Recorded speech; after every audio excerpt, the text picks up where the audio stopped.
So the field rolled out again from the centre of Milan, 1 year on from the day that Sean Kelly, at 35 years of age, became the second oldest man in the history of the race to win it. The oldest, by the way, was the great Dutch rider Henny Kuiper. And this is about as perfect a day as you will ever see for Milan-San Remo. It's beautiful and warm, and it really feels like spring. Once again, the course distance, 294 kilometres, taking the riders right down to the Tyrrhenian Sea as they swing onto the coast at Voltri, and the same little foothills all coming near the end, and the riders know only too well that that is where the race should finally close in. Oh, one or two riders happy and smiling as they roll out, but for the first 50 kilometres of the race there was virtually no action at all. Now it's changed a little bit as the attacks start to go. Once again, we're heading out towards the climb of the Capoberta.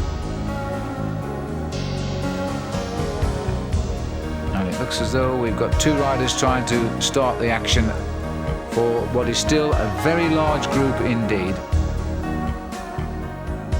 Milan-San, outwitted 1 year ago by some fast descending by Sean Kelly. This is Stephen Hodge of the Onse team. Tremendously strong Australian rider who is such a valuable rider on this team. Being joined there by a member of the GAN squad.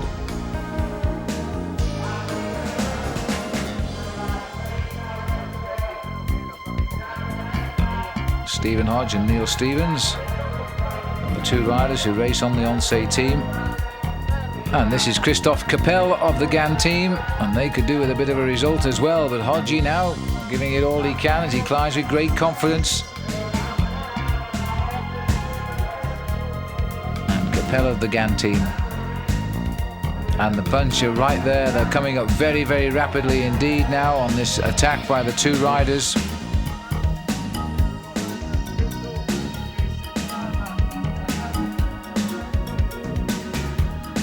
And the first rider up on the far side there, riding for Austria. It looks as though it's Pascal Richard, the Swiss rider. And now we've got three of them, but only just ahead. There's a little bit more chance possibly with the fact that the Austria boys have again got up to the front. Rumour abounding that this is the last season of the team, which has dominated many of the classics. We're through Moreno Argentin these past few years. But in fact, it's all over. The field have regrouped here. Togetherness on what is a beautiful day. And there's an awful lot of riders still in with contention.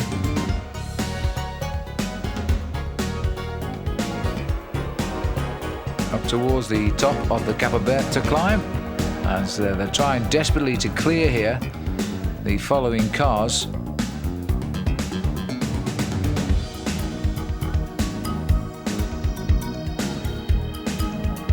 They've done with some success as the riders now try to pick up the pace again.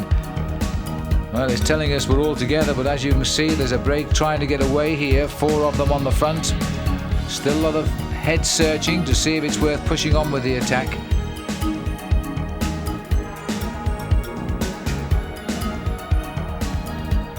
And although it's a long way front to back, basically that field is now all together once more. We head away from the Capoberta, and next stop will be on to the Caposorpresa.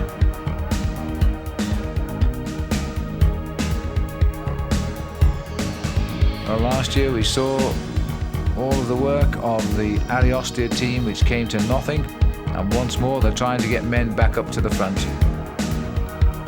The Italians outwitted by a very, very daring Irishman in Sean Kelly.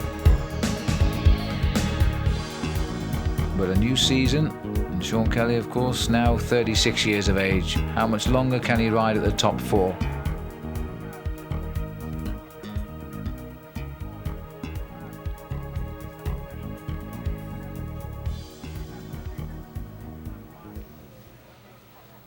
And the sun beginning to throw a little bit of light down there. The shadows now forming again on the road.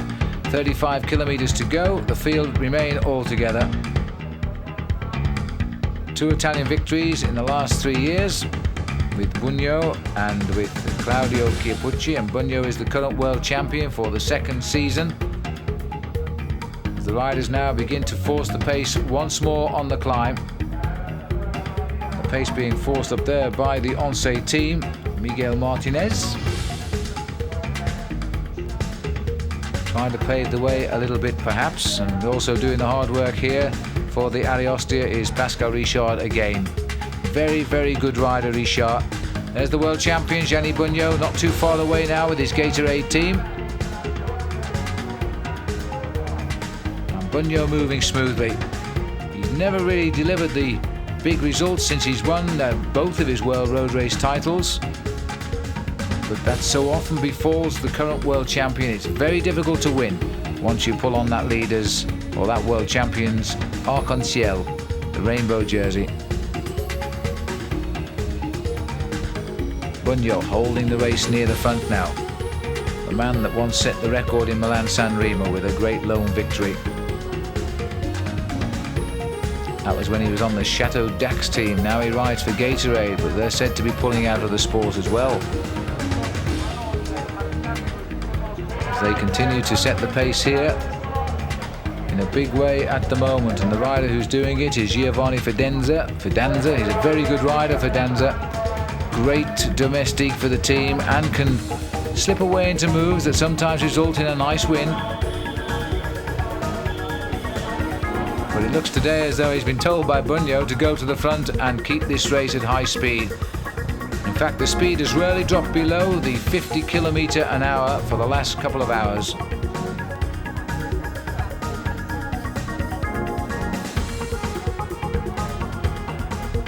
Well, the pattern's slightly different to the race we saw last year, because the field are staying compact. They're not slipping away like they were. Nobody is trying to nip into the lead.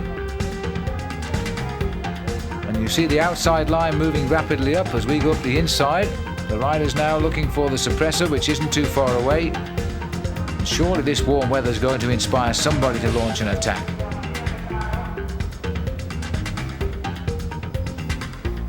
Bugno has the head of the race. I'm sure he'll be happy with that, but he won't push too much. He's waiting for the entrance to the suppressor perhaps. 265 kilometers covered here. And Bugno's been joined up by a teammate up near the front there, and that was Zanata, Stefano Zanata. And this looks like the balding scalp of Laurent Fignon, alongside Franz Masson of the New Word Perfect team there. Fignon riding out his final year. Winner of the Tour de France in 83 and 84, but in and out of injury over the years. Has great moments of superb cycling in his legs, and then he disappears again. Now they're racing, they're trying to get through here for the riders onto the suppressor. That's Bontempi who's come through. There's Sean Yates in the colour of the British champions. So the animal's here, so too is Lance Armstrong. And Yates, you know, as he says, prolonged his professional career because he wants to help this young man, Lance Armstrong, who rode in the 1992 Olympic Games and finished out the season with a fine second place in the Championship of Zurich, and now riding his first full season as a pro. And then Yates has got him right up to the front with a terrific turn of speed. Yates in the white jersey of British champion. Fully deserves that title at last. Superb rider Yates, but he's so content to help others win, when really he could have won so many big races himself. The only British riders who have won the Tour of Belgium. So Yates has got his man through to the front. Now, can Lance do anything about it?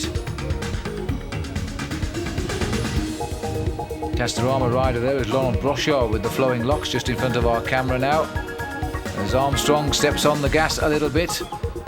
What a confident rider he is, riding his first real big classic of the new season. There's a long year ahead of him, and he's riding with extreme confidence. A man who is enjoying his cycling, and if you can enjoy it, then you're going to win. Dancing over the pedals just behind him is Pascal Richard. I'm not too sure whether he'll know much about Lance Armstrong. Pascal Richard keeping one eye at the front of the field, and the pace has considerably stepped up again as the field strings out onto the suppressor. It is so hard to hold your position at the front at this stage of Milan-San Remo. It's never normally a difficult race in the early hours of the day, but it becomes a real classic at the end. It's the longest of all of our classic season, and it comes at the beginning when the riders aren't too sure whether their legs can take the distance at high speed as well. But there's Armstrong, very, very confident indeed as he continues to follow Pascal Richard. And it looks like Michel Dernisse has come up with him there too for Motorola.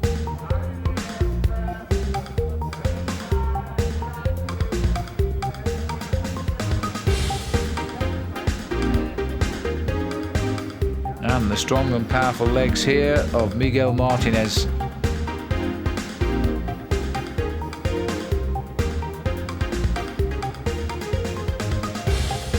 Spain, the one country which is trying to interrupt the great progress of the Italians.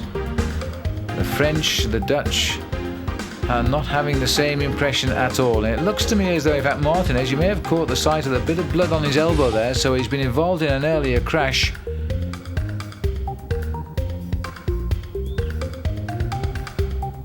Well, just look at the face here of Lance Armstrong. He's making sure he stays in there, but I think it's hurting him a little bit.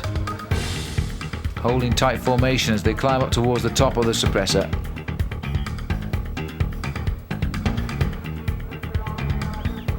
And Bunyo, the world champion, has dropped right back. He's probably about 25th rider in that pack. If he's any ambitions today, he'll need to get back up to the front before they get to the Poggio.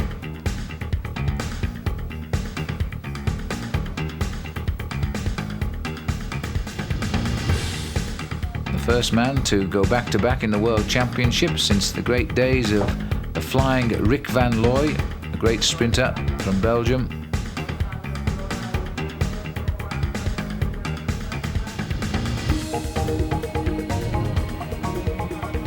Well, Armstrong maintaining a very good position at the head of this field behind Richard and Martinez.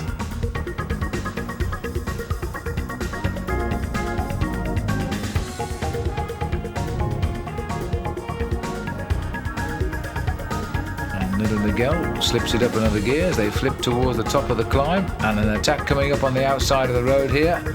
It looks like the Venezuelan, the only good Venezuelan professional, and it's Leonardo Sierra who's gone, and he's just come out of that pack, and immediately Pascal Richard takes him, sees him go through and jumps on his wheel. Armstrong follows suit. Good piece of riding by Lance Armstrong. He rides with some intelligence, and this only his first full season as a pro. And he's got another Motorola rider there with him for company. I've got a feeling, in fact, it's Maximilian Chiandri who's come up there too. And once again, Arioste trying to get to the front now. Maurizio Fondriest, as he did last year when he was the World Cup defender. Didn't run out the World Cup winner again, but he's now come back to the fore in his pink lamprey jersey. And they're beginning to look now as though the big teams for Italy are coming once more up to the fore. Chiandri on the wheel of Fondriest. Pascal Richard. Franco Ballerini on the left of our picture, and no wins for him last season. And yet in 1991, what a great season he had. Only a couple of wins, but continually well placed, as he was indeed in his best season, 1990. He is a classic rider, and maybe this will be his year again. But so far, we've got Fondriest sandwiched over on the left of our picture. And again, the Arioste team trying to set this race up as they did a year ago. For the moment at least, Lance Armstrong has disappeared from our view.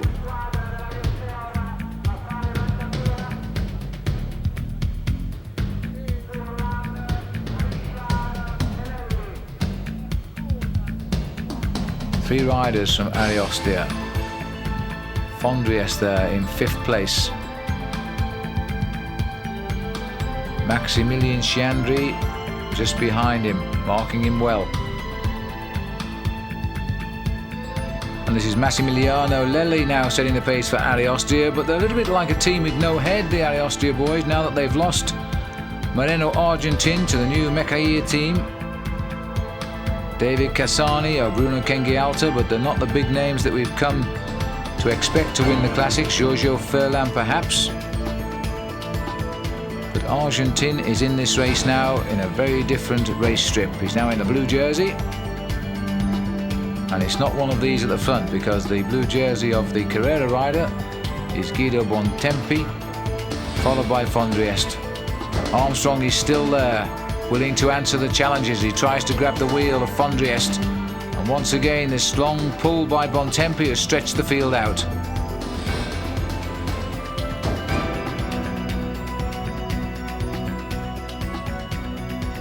Here we are, the Suppressor, with 12 miles left to go to the finish. We start the descent now down. Next stop will be the ascent of the Poggio. And Armstrong has gone clear.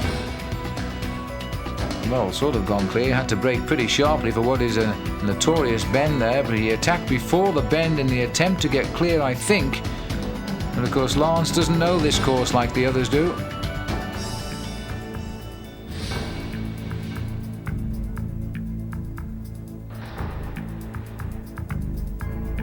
And so, why the field sits up at the back here, I think Lance has still continued off the front.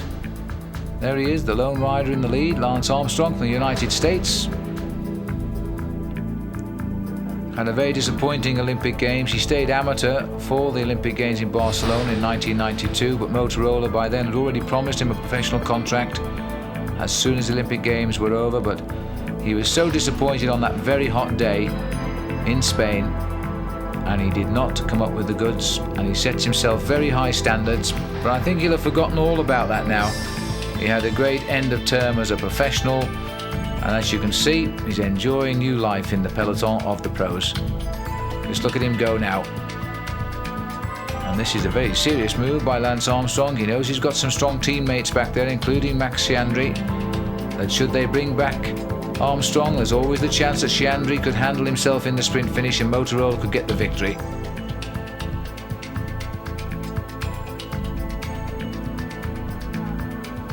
A counter-attack going off the front.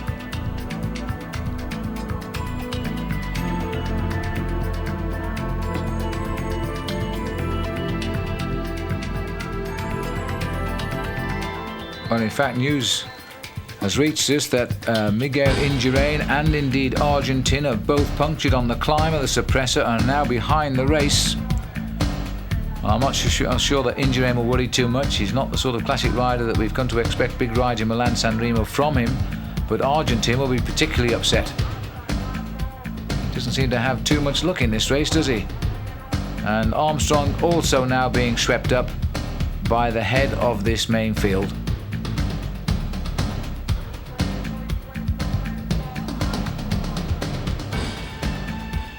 But still Armstrong looks around, he's alert and he's happy. This is the chase back here by Moreno Argentin, coming back up towards the back of the field and riding very smoothly.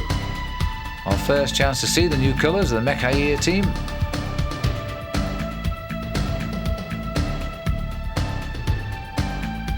Well, the way these riders are going at the front, they're just putting their head down and going as fast as they can, and then waiting for somebody else to do the same in the hope that they're just hurting everybody at the back end of the string. These are not attacks as such. And coming through here, one of the GAN team riders, and that's Jean-Claude Colotti, little Jean-Claude, good sprint finisher, can expect a high finish. And 243 we can see there is Yvon Le Danois, the Frenchman who rides on the New Word Perfect team.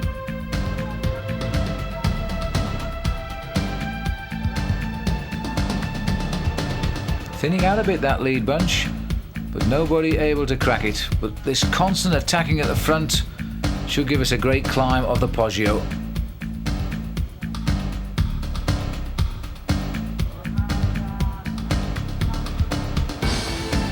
Again, the long thin line. Sort of an attempt to form an echelon. The wind coming gently off the ocean side, the left of the riders. Stephen Hodge has got himself a little gap, but nobody prepared to go with him.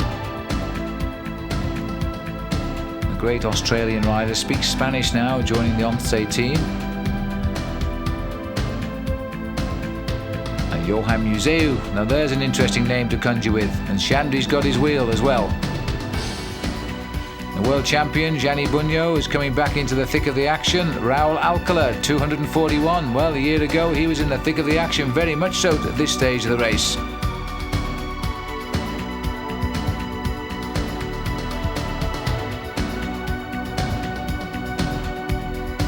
And that little group now that's forwards ahead is round about 20 to 25 riders strong, I would say. And the men who are missing from it are Argentine and Indurain. And I think Argentine will be in this group here that's trying to chase back.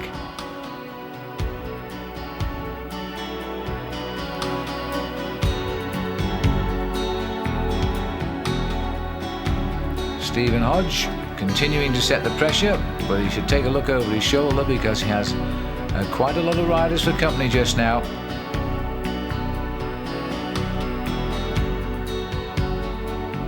The only reason that Hodge is going to continue to go like this, he's giving his race away in the hope that Laurent Jalabert can produce the sprint finish. Jalabert is a good sprinter and a good stayer.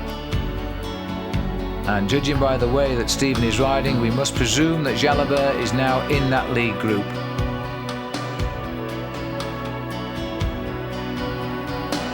We'll keep an eye out for him as they come out of the tunnel and back into our view. This is why Stephen is so popular with his team, prepared to always work hard for them. But that's an attack down the... In fact, that's Le Danois who's gone again for the Word Perfect team. Yvon Le Danois trying to get the new team off to a flying start with a classic victory, and Jan Ross is expecting them to take a classic victory this spring indeed. 23 years of age, an interesting prospect for France.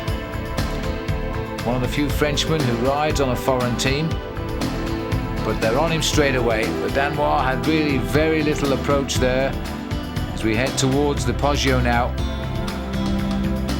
They were on him straight away. Well, I make it a nice round number in that breakaway, 30 riders. And still Stephen has got himself at the front, keeping the pace up. We must have a look out and see if we can pick out the other yellow jersey in that, which will be certainly of Laurent Jalabert. Here we go, onto the Poggio. The world champion Gianni Bugno sitting just off the back and looking very, very calm and collected near the rear of the race. Number 4 going through behind him, Stephen Rooks, as we make the traditional swing up to the narrow slopes of the Poggio. Stephen Rooks, former champion of Holland, on the wheel of the world champion for the second year running, Gianni Bugno. And in fact, I can see Laurent Jalabert in this group, and that is why Hodge is actually riding so hard at the front. And there's a tremendous attack gone there, tremendous attack off the front. It's an Ariosto rider who's gone, and in fact, that is Marco Saligari who's gone. Well, they've got to do something because they haven't got an Argentine on the team, and there probably is well at the moment because Argentine isn't in this leading group. The attack has gone then from Marco Saligari. Well, this is an interesting move indeed. And wouldn't it be ironic too if Ariosto could pull off the victory here when they've lost their team leader to a rival team. There he is, 27 years of age, a pro since 1986, and has never won a great race. But that doesn't mean he's not a great rider. And the field are slowly clawing him back, inch by inch.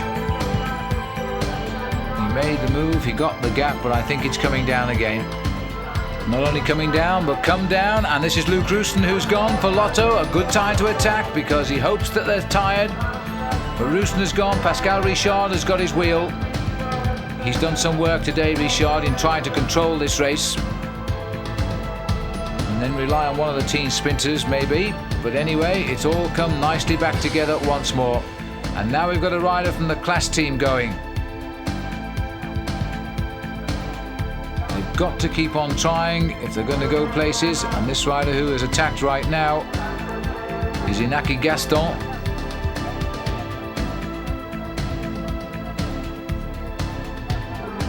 But although Gaston has put up some great performances, he's a good friend of Sean Kelly's too. It doesn't look as though they're going to give him too much lead. There's already a raiding party got off the front of that group. There's Gaston, working extremely hard to hold them on the Poggio. Once up the top, remember, quick descent and you're home and dry. So Inaki Gaston keeping it going, keeping the rhythm high, but oh dear me, they're coming up right behind him. There's another rider slipped away off the front too. We should see Gaston go around the corner just ahead. There he is. But again, the motorcyclists in the Milan-San Remo do tend to try and get just too close. It's not a course really to get mixed up with the race, give them the chance to ride. And now they're still in behind Gaston, and it really is just a little bit too close for comfort. Gaston's gone for the moment. And there's a rider coming up to him now, and you know it could have been Maurizio Fondriest, the tall figure in his new lamprey colours.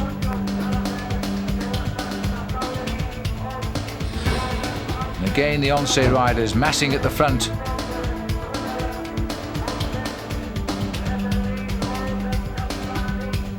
The way to stop attacks is to keep the pace as high as possible, up and over the top now of the Poggio. And the crowd here will have to rush inside and watch the finish live on television.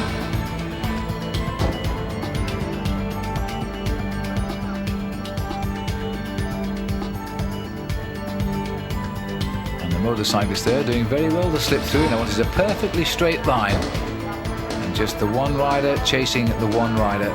And that's a situation, two men dangling right in front of a field. There's some 30 riders surviving Milan-San Remo. We could be treated here to a terrific bunch sprint as the field is starting to come back together again. This is the chase group coming up, and there's still a big bunch there as well. And it's in this group where in fact Moreno Argentin is now a captive. Gaston still clear. But the field are on him. It's almost all over for Inaki Gaston. And in fact, a rider has gone. That's Fondriest. Fondriest has gone up to him and gone past him. Maurizio Fondriest has waited till almost the top of the Poggio. And he's put in a tremendous effort here. One rider trying to reach him, nobody else. Maurizio Fondriest trying to go strongly all the way to the summit of the Poggio. Take a few deep breaths and then try and go down. You do well to remember what happened to Moreno Argentin when he did this last year. So Fondriest, who is well liked here in Italy. He started out looking like he would be a world beater, but he was a little bit slow to warm up. He won his world championship a bit prematurely because he took advantage of the rough and tumble between Steve Bauer of Canada and Claude Coquillon of Belgium at the end of the World Championships back in the late 80s. But he's gone now, and he's got the gap, and if he can keep his head down and go down the other side of the mountain, well, perhaps the legs of Sean Kelly won't be able to catch up this time. We'll soon know. He's gone with time on his side to make a gap before the plunge, and there's a little group got off, and it's quite a big group. In fact, 6 to 7 riders trying to chase him down. We're on the way down now. Fondriest round the corner.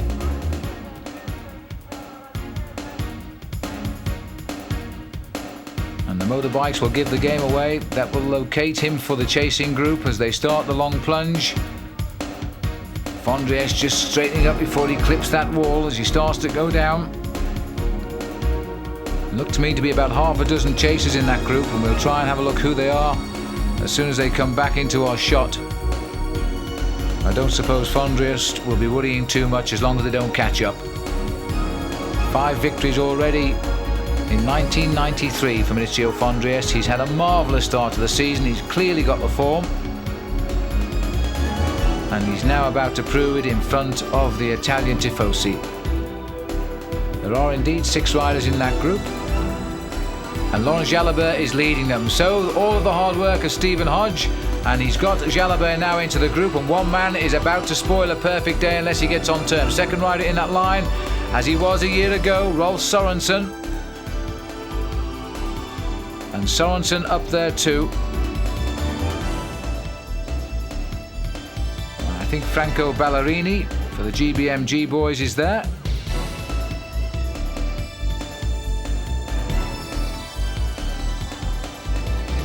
Well, I really thought that Kelly made a good descent last year to catch up with Moreno Argentin, but just watch the way this man descends, and there's a rider gone clear of the chase group, also descending like a stone. And the long thin line of the remnants of this first 30 riders now also coming off the mountain at high speed. There's the face of Fondriest, and just take a good look at that. That's hurting him. Maurizio Fondriest keeps his rhythm high. He knows now, though, that there's no Kelly coming up this year. Maurizio Fondriest is heading up towards the line. The chase is on for second place only. As he goes clear, Maurizio Fondriest of Italy is going to give the Italians what they want, an Italian victory. They're cheering him all the way. Just look at the crowd here as they cheer home Maurizio Fondriest. It's going to be ever so close, though, as the chase group is right behind the lead car. And Fondriest is coming in alone. He one final look over his shoulder, just making sure. And now the victory salute. That's Luca Gelfi, of all people, who's got away for second place. And that is a ride out of the blue for Gelfi. He's going to be a few seconds behind him, though. Fondriest is the winner. Another ride of almost 7.5 hours today. The race comes in, and then follows in Gelfi. And Jalabert comes in too, and Rolf Sorensen. I think Chiandri, in fact, pipped Jalabert on the line as the riders speed over the line. Well, Fondriest is in, and a great result indeed for the wonderful Italian. But just look at what has happened now. The race director's car stopped immediately after the line was crossed, and the riders have piled into the back of the car. And Jean-Francois Bernal is bringing the main field in, and there's likely now to be even more carnage. This is absolutely disgraceful. Well, that is terrible. Those riders who spent nearly 7.5 hours in the saddle, they're fatigued, and the lead car stopped just over the line. It's the car of the organisation, and this is now the sprint for a long way down. In fact, the sprint for 32nd place.